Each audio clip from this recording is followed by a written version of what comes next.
नमस्कार, मैं हूं आपके साथ अंकिता पाल। बुलेटिन की शुरुआत करते हैं। उत्तर प्रदेश के मुख्यमंत्री योगी आदित्यनाथ ने यूपी के पहले मुख्यमंत्री और देश के गृह मंत्री रहे भारत रत्न पंडित गोविंद बल्लभ पंत की 137वीं जयंती के अवसर पर लोक भवन परिसर में स्थित उनकी प्रतिमा पर माल्यार्पण कर श्रद्धांजलि अर्पित की है। इस मौके पर सीएम योगी आदित्यनाथ ने कहा कि पंडित गोविंद बल्लभ पंत ने अविभाजित उत्तर प्रदेश के लिए देश की आंतरिक सुरक्षा के लिए जो कार्य किए वे सदैव स्मरणीय रहेंगे।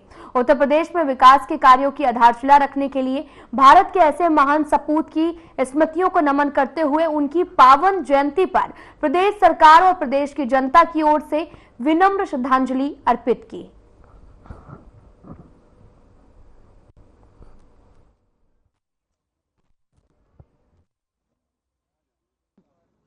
उत्तर प्रदेश के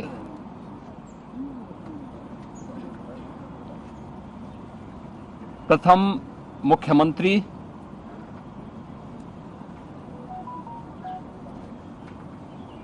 केंद्रीय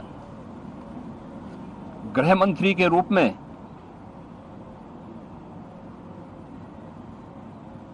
जिनका कार्यकाल अत्यंत ही यशस्वी रहा, भारत माता के महान सपूत, महान स्वतंत्रता संग्राम सेनानी पंडित गोविंद बल्लभ पंत जी की आज 137वीं पावन जयंती है। इस अवसर पर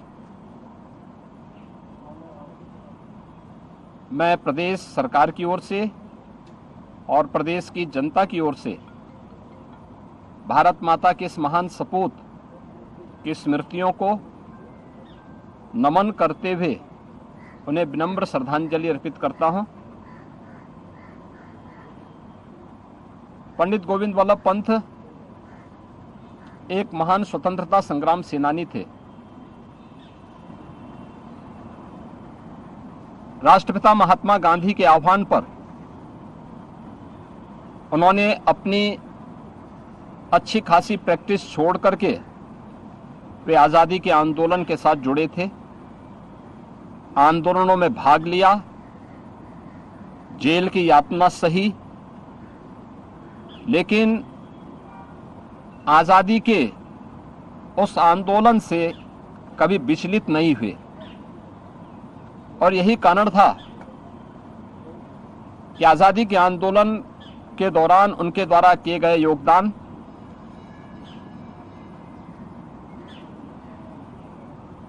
लगातार किए गए संघर्षों के लिए उन्हें स्वतंत्र भारत में देश की सबसे बड़े राज्य उत्तर प्रदेश के मुख्यमंत्री का गुरुत्तरदायित्व उनके ऊपर सौंपा गया था। उत्तर प्रदेश के अंदर स्वाभाविक रूप से आजादी के पहले 1947 से लेकर के लगातार संविधान बनने के उपरांत प्रथम आम चुनाव और उसके उपरांत भी जो सरकार बनी थी उसके मुख्यमंत्री के रूप में भी उन्होंने 1954 तक उत्तर प्रदेश के मुख्यमंत्री के रूप में अपनी सेवाएं उत्तर प्रदेश में थी। उस समय के उत्तर प्रदेश को आगे बढ़ने के लिए, जनता को बुनियादी सुविधाएं प्राप्त हों इसके लिए, शिक्षा, स्वास्थ्य और उस समय के अनुरूप इंफ्रास्ट्रक्चर देने के लिए उन्होंने एक विस्तृत कार्य योजना तैयार की थी, जिस पर आधारित है आज का हमारा उत्तर प्रदेश। 1954-55 में पंडित गोविंद बल्लभ पंत जी को देश के गृह मंत्री के रूप में उन्हें नियुक्त किया गया। राजभाषा हिंदी हो, इसके लिए उनका प्रयास अत्यंत ही स्तुल्य है। रेवेन्यू के सेक्टर में उनके द्वारा किए गए रिफॉर्म आज भी एक गरीब को न्याय प्रदान करते हैं। भारत माता के ऐसे महान सपूत आज जिनकी 137वीं पावन जयंती है, 7 मार्च 1961 को उन्होंने अपनी भौतिक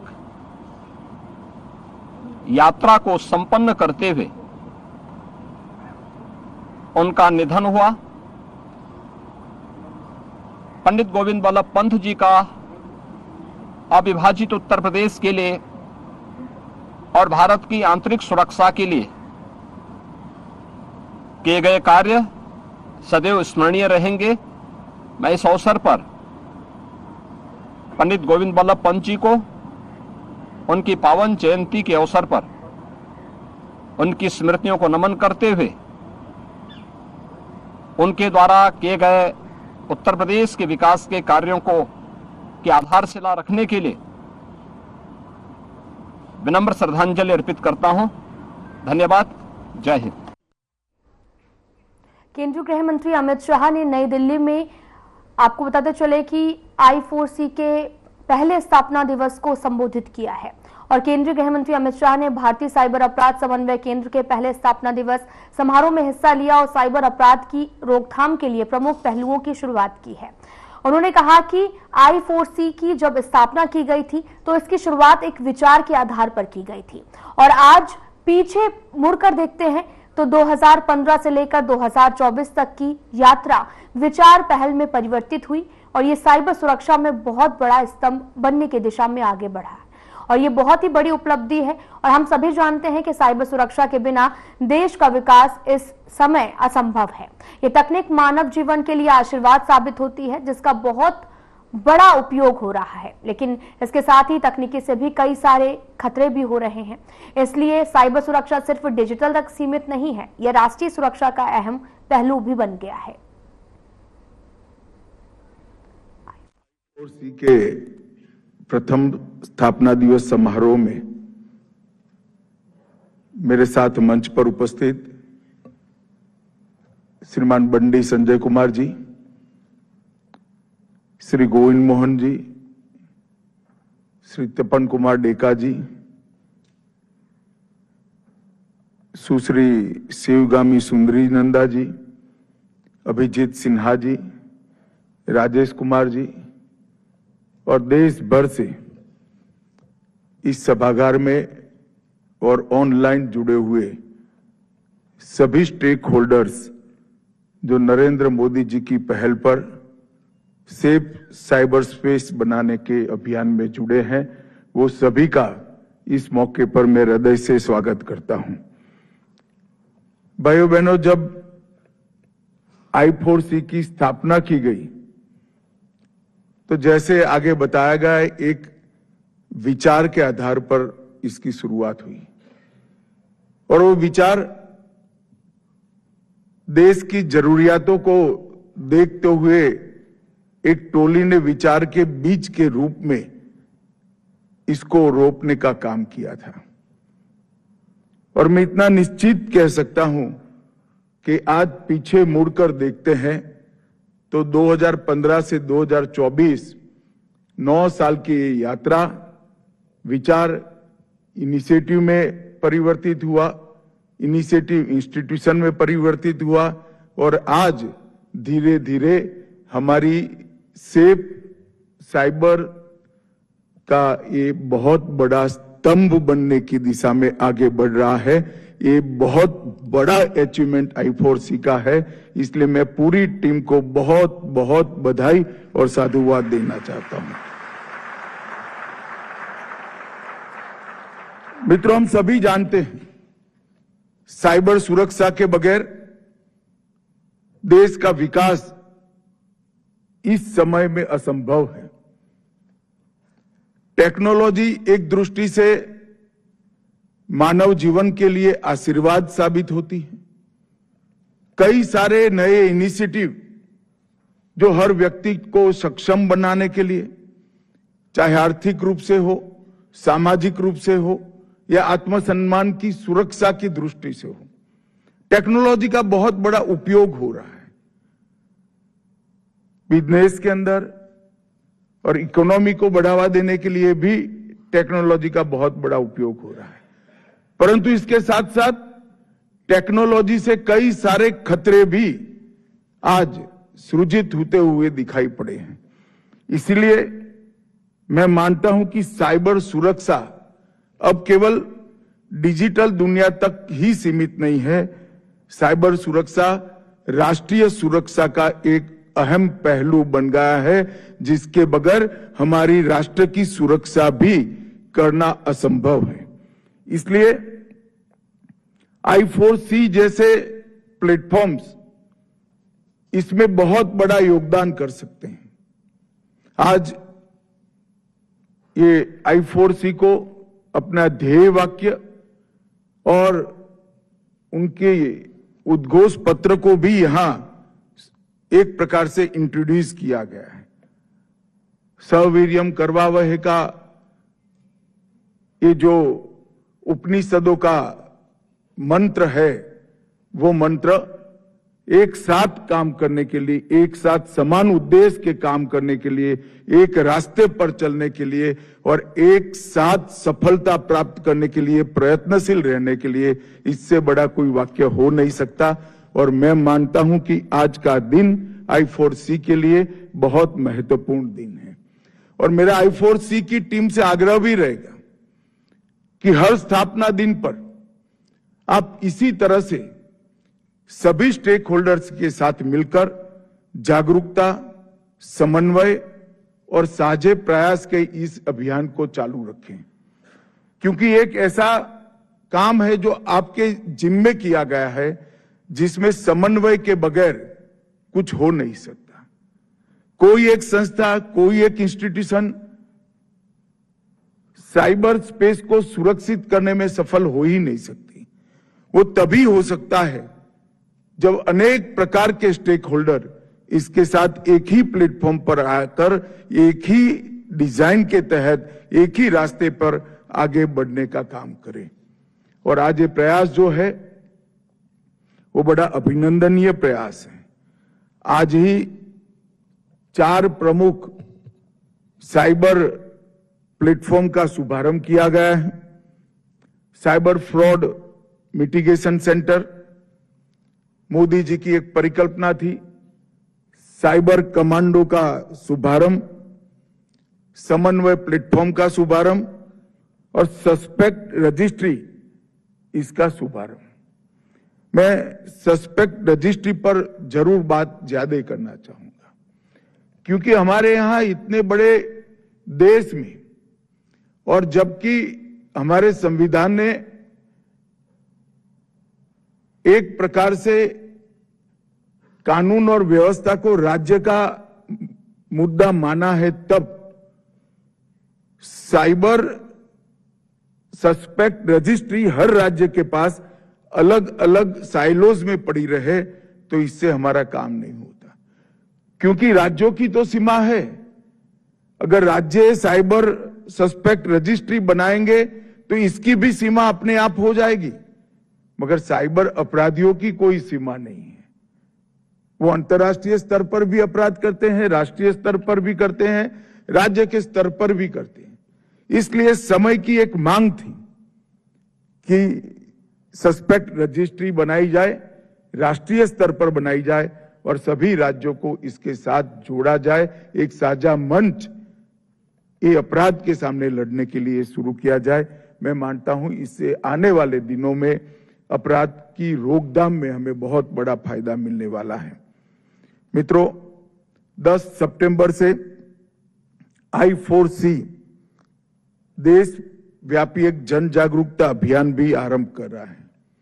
72 से ज्यादा टीवी चैनल, 190 FM चैनल और कई सिनेमाघर और कई प्लेटफॉर्म्स के माध्यम से इस अभियान को हम पॉपुलर करने का प्रयास करेंगे, क्योंकि जो विक्टिम है उसको बचने का रास्ता जब तक मालूम नहीं है तब तक ये अभियान सफल ही नहीं हो सकता। 1930 का नंबर जितना पॉपुलर करेंगे, I4C के सारे प्लेटफॉर्म्स को जितना हम पॉपुलर करेंगे, उतना ही इसकी उपयोगिता बढ़ेगी, इतना ही ये अपराधों को रोकने में हमें सफलता मिलेगी।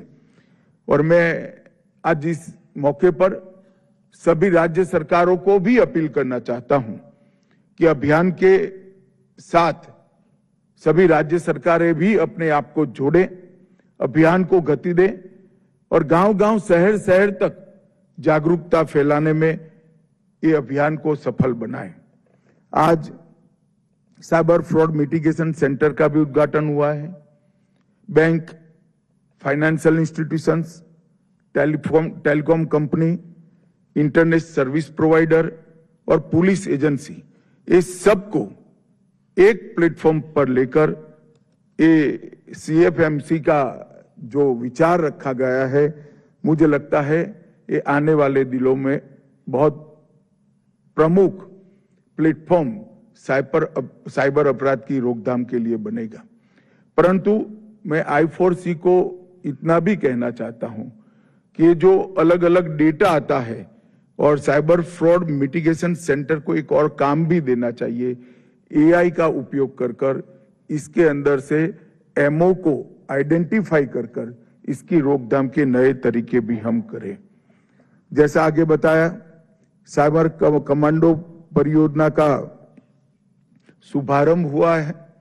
5 साल में लगभग 5000 साइबर कमांडोज तैयार करने का लक्ष्य रखा गया है और समन्वय प्लेटफॉर्म वो भी एक प्रकार से बहुत उपयोगी साबित होने वाला है। मैंने कई बार कहा है, एक पुराना सूत्र था, नीड टू नो, इसकी जगह ड्यूटी टू शेयर, ये आज के समय की मांग है और इसके लिए समन्वय प्लेटफॉर्म से ज्यादा कारगर कोई उपाय हो नहीं सकता। डेटा ड्रिवन अप्रोच के साथ समन्वय पोर्टल को हमने आगे बढ़ाया है और एक साझा डेटा कोष बनाने का ये शायद देश में सबसे पहला प्रयास है। और ये जो सस्पेक्ट रजिस्ट्री भी बनेगी वो हमारे कई सारे गुनहगारों को एक प्लेटफॉर्म पर लाने का काम करेगी। मित्रों, आज जो 4 इनिशिएटिव I4C और देश भर की पुलिस ने साथ में मिलकर ये लिए हैं, मैं मानता हूं कि ये लड़ाई को और पुख्ता और मजबूत और आगे आने वाले दिनों में इसको सफल बनाने में बड़ा योगदान करेंगे। हम थोड़ा पीछे मुड़कर देखें तो इंटरनेट उपभोक्ताओं की संख्या 31 मार्च 2014 को देश में 25 करोड़ थी और आज 31 मार्च 2024 को 95 करोड़ है।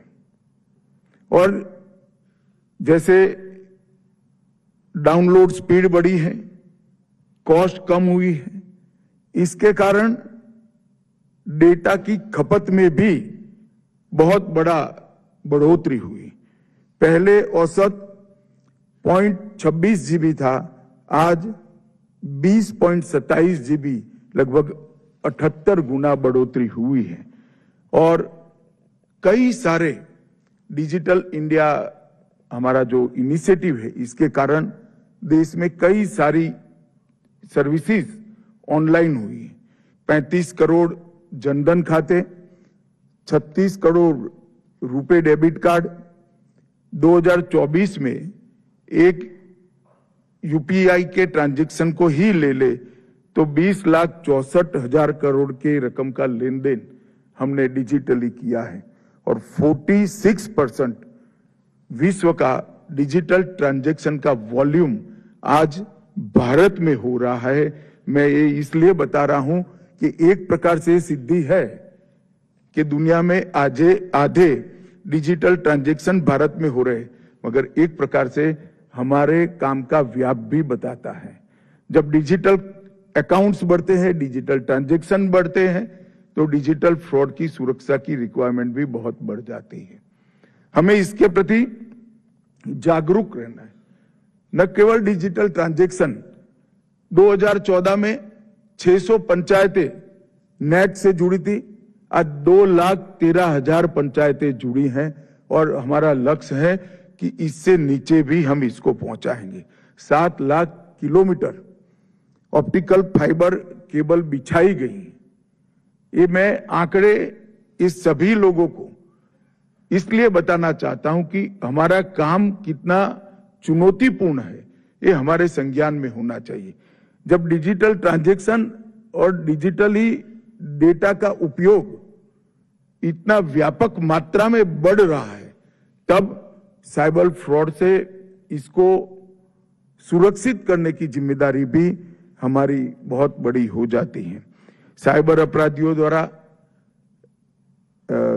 महत्वपूर्ण व्यक्तिगत डेटा की बिक्री, ऑनलाइन उत्पीड़न, महिला और बाल शोषण, फर्जी समाचार और tool kit, miss information campaign, कई सारी चुनौतियां हमारे सामने खड़ी की हैं और मैं अभी भी मानता हूं कि इसके उपाय के लिए आज भी हमें काफी कुछ करने की जरूरत है।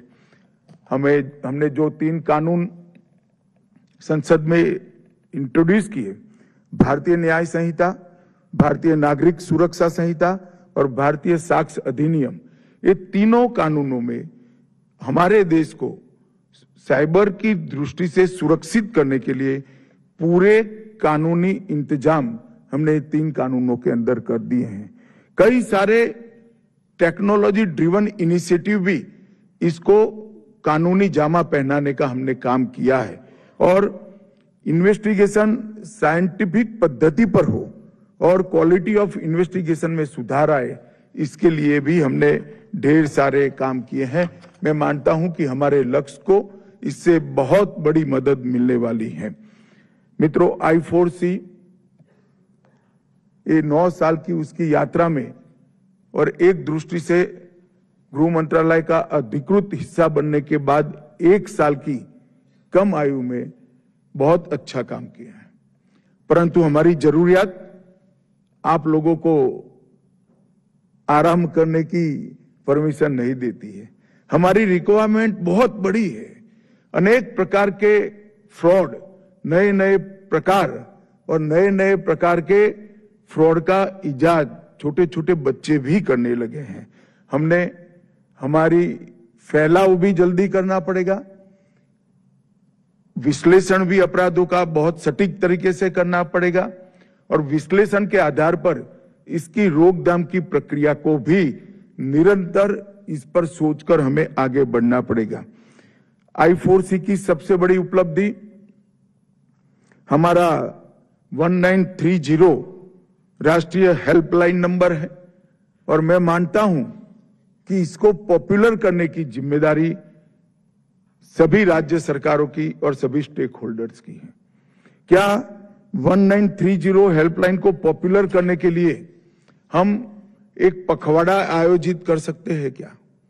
I4C के मित्रों को मेरा आग्रह है, सभी राज्य सरकारों से, गृह मंत्रालय भी इसमें इनिशिएटिव लेगा, सभी राज्य सरकारों के साथ मिलकर 6 महीने के बाद एक पखवाड़ा हम आयोजित करें। राज्य सरकार का एक भी इनिशिएटिव, एक भी एडवर्टाइज, कुछ भी 1930 कोनों में न हो, ऐसा नहीं होगा। अगर मैं मानता हूं कि सभी प्लेटफॉर्म पर से एक साथ 1930 को पॉपुलर करने का एक अभियान चलेगा तो निश्चित रूप से जिनके साथ फ्रॉड होता है उनको सुरक्षा भी महसूस होगी, तुरंत इसकी रोकथाम भी होगी और जो फ्रॉड कर रहे हैं उनके मन में भी एक बहुत बड़ा भय उत्पन्न होगा और हमारे लक्ष्य की ओर हम आगे बढ़ेंगे। अब तक I4C ने 600 से अधिक एडवाइजरीज इश्यू की है। कई प्रकार के साइबर अपराधियों द्वारा संचालित website, social media page, mobile apps, accounts सबको ब्लॉक करने का काम किया है और I4C के अंतर्गत दिल्ली में एक राष्ट्रीय साइबर फोरेंसिक प्रयोगशाला की भी स्थापना की गई है। आने वाले कुछ दिनों में इसी का एक्सटेंशन हम सभी CFSL में करने वाले हैं, जिससे इसका व्याप क्षेत्रीय स्तर पर और फिर राज्यों के स्तर पर। फिलहाल में इतना ही। नमस्कार।